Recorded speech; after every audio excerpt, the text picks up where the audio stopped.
Insata Ricourt, je suis la dirigeante de la société Insata Consulting. Je suis consultante expert en cybersécurité et Data Protection Officer externe, donc externalisée pour les petites entreprises, PME, PMI. Je suis également auditrice de certification et je fais des formations en sécurité des systèmes d'information. J'accompagne les responsables, on va dire, en anglais c'est les CISO, donc c'est les Chief Information Security Officer, ou des responsables sécurité des systèmes d'information, les RSSI. Je les accompagne dans le cadre du déploiement de solutions de sécurité, donc j'assure le suivi. Dans les tâches de la sécurisation, on va dire d'un point de vue opérationnel, du système d'information. Je fais de la formation et sensibilisation également à la sécurité des systèmes d'information. Alors, il y a des formations qui sont dédiées donc dans un centre de formation ou en entreprise. Et il y a de la formation et sensibilisation au quotidien à la sécurité, qui selon moi est la meilleure pour véhiculer ou protéger son système d'information.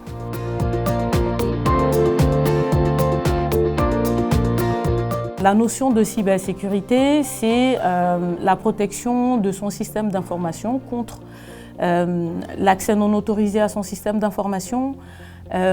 C'est aussi mettre en place des solutions de sécurité pour empêcher que les données soient modifiées. Donc là, on joue sur la notion d'intégrité.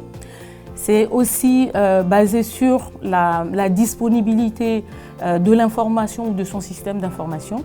C'est la notion de traçabilité ou de preuve. C'est de s'assurer que les personnes qui accèdent à son SI sont les bonnes personnes qui doivent accéder. Et puis, il y a la dernière notion qui est la notion de non-répudiation, qui selon moi est fondamentale. On s'assure que les actions qui ont été menées sur le système d'information sont les personnes qui doivent bien accéder. En cas de problème, qu'on puisse leur imputer l'action. La sécurisation des données, pour moi, c'est une affaire de tous. On a tendance aujourd'hui à voir que la sécurité, c'est l'affaire de la direction ou des opérations. Pour moi, ça va bien au-delà. C'est tout le monde qui doit être impliqué. Pourquoi je dis tout le monde? D'un point de vue général, c'est parce qu'une personne, on va dire, qui ne fait pas partie de la DSI peut être un SPOF. SPOF, c'est le point d'entrée au SI, notamment sur la partie ingénierie sociale. C'est-à-dire on peut passer par cette personne et accéder à l'information.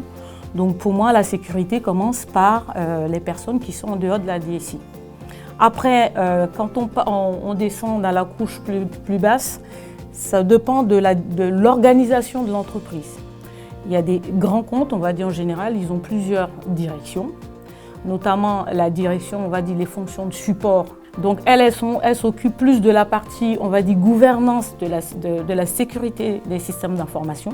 Et après, on a la fonction opérationnelle qui, elle, s'occupe de l'administration, du maintien en conditions de sécurité. L'organisation de la sécurité d'une PME diffère d'un grand compte. De mon expérience, les PME, en général, la sécurité est plus centrée à la direction informatique, ou chez les exploitants.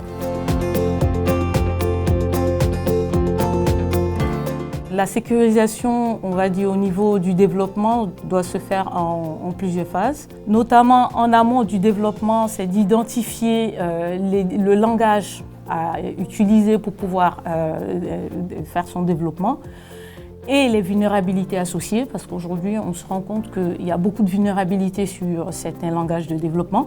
Deuxièmement, on met en place un security manager qui, lui, sera en charge de vérifier l'accès au code source et toutes les actions qui vont être faites sur le code source. Troisièmement, c'est la sécurisation du contenant, on va dire, donc du composant qui héberge le code source, par la mise en place d'outils qui permettent de tracer toutes les actions, d'une part. Deuxièmement, mettre des outils qui permettraient de filtrer tout ce qui sortira. Troisièmement, mettre une alerte en cas d'utilisation. ou d'action sur le code source. C'est un sous-ensemble de la cybersécurité, car elle reprend les grandes lignes de l'ISO 27002, qui, elle, fait partie de l'annexe de la norme ISO 27001, notamment sur le point des mesures de sécurité pour les données, donc tout ce qui est chiffrement et anonymisation des données, des mesures de sécurité pour sécuriser la donnée dans sa globalité, donc par la mise en place de procédures, et des mesures de sécurité pour donc procédures qui permettront d'avoir des indicateurs sur la protection de ces données. Ces indicateurs peuvent être, dans le cas du RGPD, le nombre d'accès à la donnée, le nombre de demandes de droit d'accès sur ces données, le nombre de suppressions, le nombre de demandes de suppression des données ou le droit à l'oubli, notion qui est très très fondamentale dans le cadre du RGPD.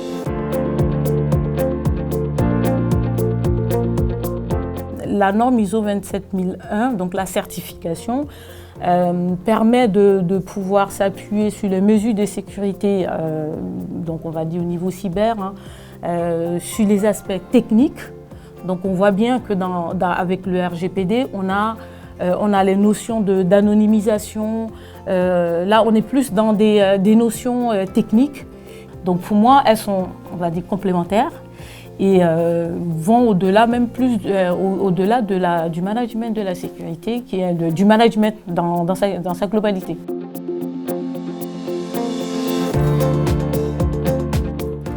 Moi, j'ai une théorie que j'ai définie. Je dis 80% des failles viennent de l'intérieur et 20% de l'extérieur. Pour une personne qui ne connaît pas votre système d'information, pour pouvoir entrer, il aura beaucoup plus de mal. Mais le plus gros risque, c'est en interne.